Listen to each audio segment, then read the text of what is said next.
I want to tell you about a man named Kenji. He wasn't famous. He wasn't rich. He didn't have a story that would make the headlines. But he taught me something that I've never been able to forget. And I think it might be the thing you need to hear today. Kenji was a stonecutter. Every morning before sunrise, he would walk to the same hillside, carrying the same worn hammer, and stand in front of the same enormous boulder. And he would swing. Once, twice, 100 times. And the stone would not move. People in the village would walk past and shake their heads. Some of them laughed. Some of them felt sorry for him. Old Kenji, they would say, still hitting that same rock. But Kenji just kept swinging. I first heard about Kenji when I was 7 years old. My grandfather told me his story on a night when I had just failed at something for the third time in a row. I don't even remember what it was now. Maybe it was learning to ride a bicycle. Maybe it was a math problem. But I remember the feeling. That heavy, sinking feeling of trying and seeing absolutely nothing change. My grandfather sat down beside me and said very quietly, "Do you know why most people give up?" I shook my head. "It's not because they're weak," he said. "It's because they can't see what's happening inside the stone." And then he told me about Kenji. Kenji had been hitting that boulder for 3 years. 3 years of waking before sunrise. 3 years of sore shoulders and calloused hands. 3 years of the same laughter from the same people. His wife had asked him to stop.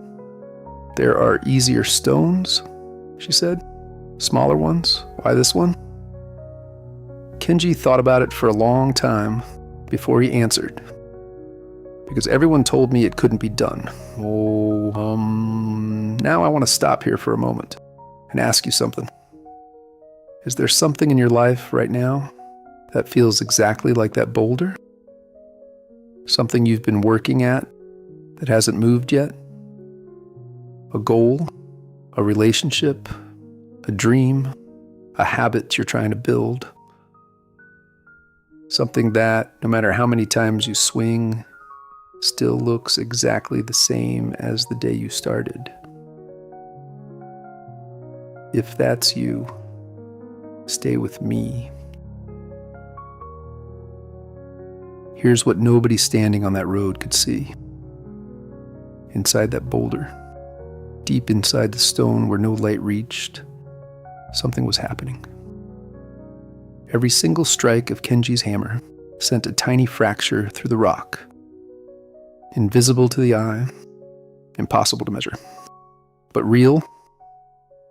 The first strike made a fracture, the width of a grain of sand.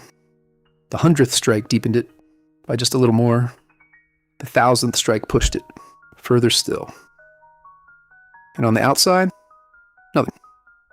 The stone looked exactly the same. This is the cruelest trick that real progress plays on us. It happens on the inside, long before it shows on the outside. In the spring of his 4th year, something shifted in Kenji. Not in the stone, in him. He stopped thinking about the boulder, not because he stopped caring, but because somewhere along the way, the swinging had become part of who he was. He didn't hit the stone to break it anymore. He hit it because it was what he did. It was how he started his day. It was the rhythm of his life. And the people who used to laugh, they had moved on to laughing at something else. They had forgotten about Kenji and his stone. Which meant, for the first time in years, Kenji was finally free. I want to talk about something that my grandfather said, and I didn't understand until I was much older. He said, Kenji wasn't trying to break the stone. He was becoming the kind of man who could break the stone. Those are very different things. When we start chasing a goal, we are almost always focused on the result. Break the stone, get the job, build the business, fix the relationship. And there's nothing wrong with that. Results matter. Goals matter.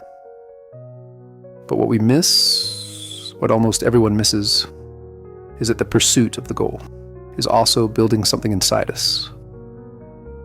Every swing of that hammer was making Kenji stronger, more patient, more focused, more resilient. The man who picked up the hammer on day 1 was not the same man standing at that boulder on year 4. The stone hadn't changed yet, but Kenji had. And this is where most people make the most expensive mistake of their lives. They quit right before the stone breaks. Not because they're lazy, not because they don't care, but because from the outside, nothing looks like it has changed. They don't know about the fractures inside. They don't know how close the stone is to splitting. They don't know that they have already done 90% of the work. And so they put down the hammer, walk away, and tell themselves they weren't cut out for it.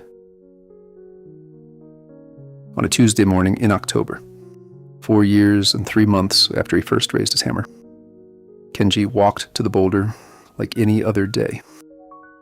No fanfare, no crowd watching, no special feeling that today was the day. He raised the hammer. He swung, and the boulder split in 2. The sound echoed across the hillside. Kenji stood there, staring at the 2 halves of stone for a very long time. He didn't cheer. He didn't run into the village to tell everyone. He just sat down on one of the halves and looked at his hands. And he thought about every single morning he had walked up that hill, not knowing if it would ever happen. Every morning he chose to come back. Every swing he chose to take. Every day he chose not to quit. He realized something sitting there. The last strike didn't break the stone. All the ones before it did. I've thought about Kenji a lot over the years. When I was building something that wasn't working. When I was trying to change a habit that kept breaking. When I put in months of effort and couldn't see a single sign of progress. And every time I thought about quitting, I would ask myself one question. How many fractures are already inside this stone? Because here's what I know to be true. Nothing you have done has been wasted.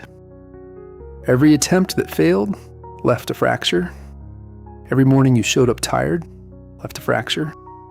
Every time you chose to try again, instead of walking away, left a fracture.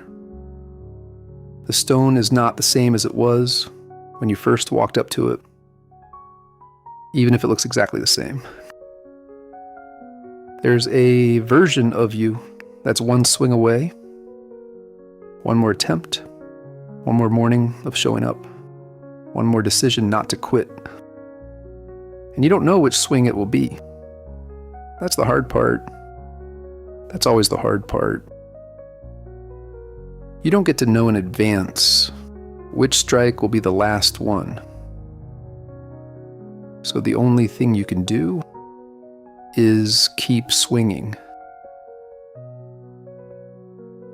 My grandfather passed away when I was 19, but I still hear his voice sometimes when I'm standing in front of my own boulders.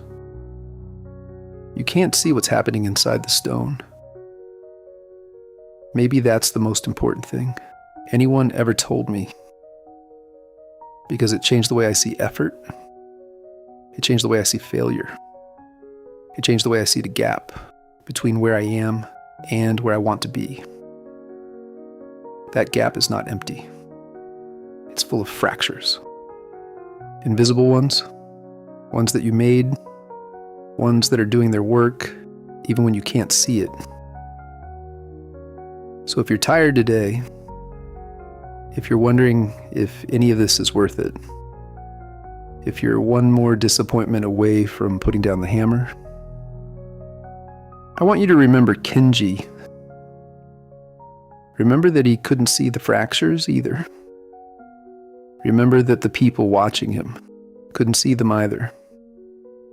Remember that the stone split on a completely ordinary Tuesday morning when he least expected it. Your Tuesday is coming. Keep swinging. If this story meant something to you, share it with someone who needs to hear it today. And leave a comment below. Tell me about your boulder. I read every single one.